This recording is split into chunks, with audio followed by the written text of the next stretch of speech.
अगर इस दुनिया की सबसे बड़ी इम्पैक्ट क्रेटर की बात की जाए तब व्रेडेफोर्ड क्रेटर ही दुनिया में मौजूद सबसे बड़ा क्रेटर है, क्योंकि इसकी डायमीटर करीब 250 से 300 किलोमीटर है, जो कि 10 किलोमीटर की डायमीटर वाले एस्टेरॉइड्स के धरती से टकराने पर बना था।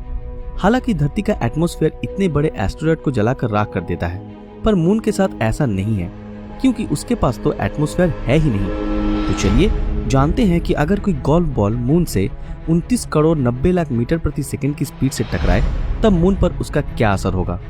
जब भी हम मून की सरफेस को देखते हैं तब हमें उसके ज्यादातर हिस्सों में छोटे और बड़े दोनों तरह के क्रेटर्स दिखाई देते हैं, जो कि शायद एक तरह के मीटियोर अटैक का रिजल्ट है, क्योंकि मून के ऊपर एटमॉस्फेयर तो है ही नहीं जो उसे मीटियोर और एस्टेरॉइड अटैक से सुरक्षा दे सके।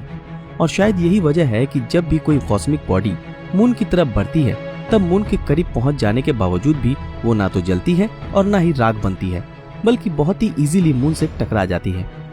अगर रिकॉर्ड निकाला जाए तो किसी भी मीटियोर और एस्टेरॉइड ने अब तक 70 किलोमीटर प्रति सेकंड की स्पीड से ज्यादा की स्पीड हासिल नहीं की है, जो कि हमारे फाइटर जेट से 70 गुना ज्यादा है। पर स्पेस के हिसाब से ये एक नॉर्मल स्पीड है।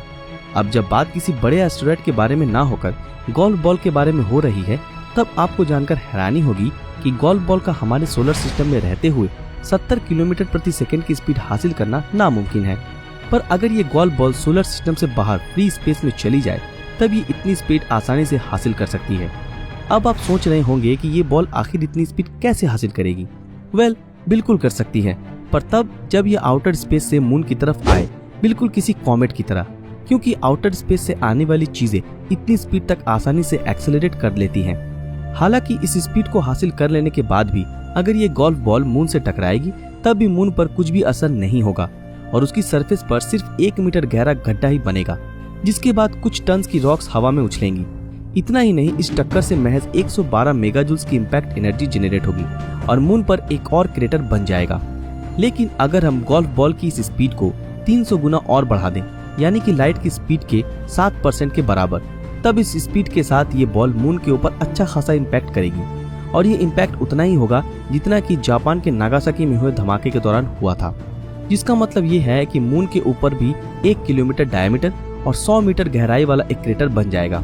खैर, इससे भी मून पर कोई खासा प्रभाव नहीं पड़ेगा, क्योंकि मून के डार्क साइड में एक ऐसा प्राचीन क्रेटर बना हुआ है जो कि 2500 किलोमीटर की डायमीटर का है और सोलर सिस्टम का सबसे बड़ा इम्पैक्ट क्रेटर है। दोस्तों, इतने बड़े क्रेटर के बारे में जानकर आप एक बात तो बिल्कुल समझ गए होंगे कि 21,000 किलोमीटर प्रति सेकंड की स्पीड से आने वाली हमारी एक गोल्फ बॉल मून को तबाह नहीं कर सकती है।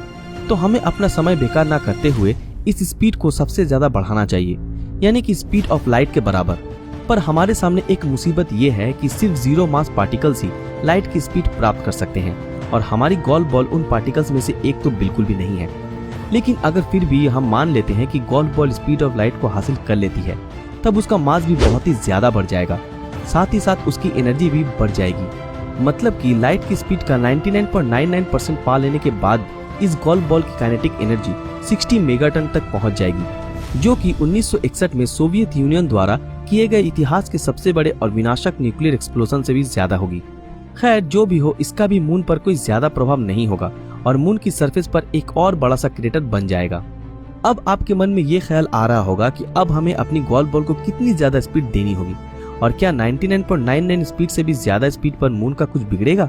जी नहीं, क्योंकि 99.99 से थोड़ा और ज्यादा हो जाने के बावजूद भी मून का कुछ नहीं होगा। बस उसका क्रस्ट एक धमाके से दहल जाएगा और इस धमाके के कुछ समय बाद वो पहले जैसा ही हो जाएगा। मतलब कि इस कंडीशन में भी मून बचा हुआ है।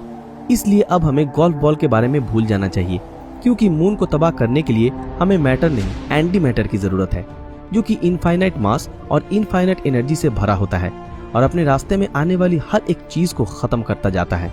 फिर चाहे वो चीज कोई ब्लैक होल हो या हमारा सूरज, एंटी मैटर हर ऑब्जेक्ट को खत्म कर देता है। आप लोगों को जानकर ये हैरानी होगी कि जब ये गोल्फ बॉल के साइज का एंटी मैटर आउटर स्पेस से आता हुआ मून की तरफ जाएगा तब हम इसे डिटेक्ट नहीं कर पाएंगे। फिर इसे नोटिस करना तो बहुत दूर की बात है।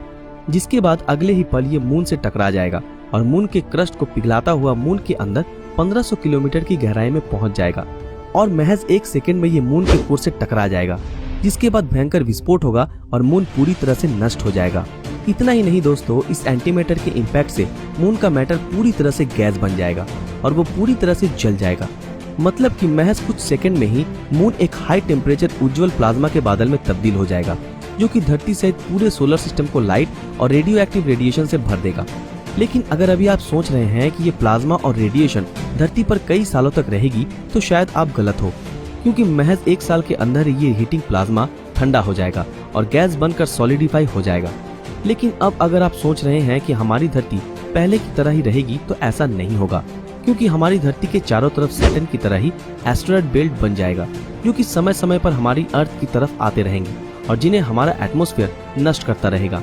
साथ ही हमारी धरती पर समुद्र और नदियों में टाइड्स और वेव्स बनना बंद हो जाएंगी, क्योंकि ये तो मून की वजह से ही उत्पन्न होती हैं।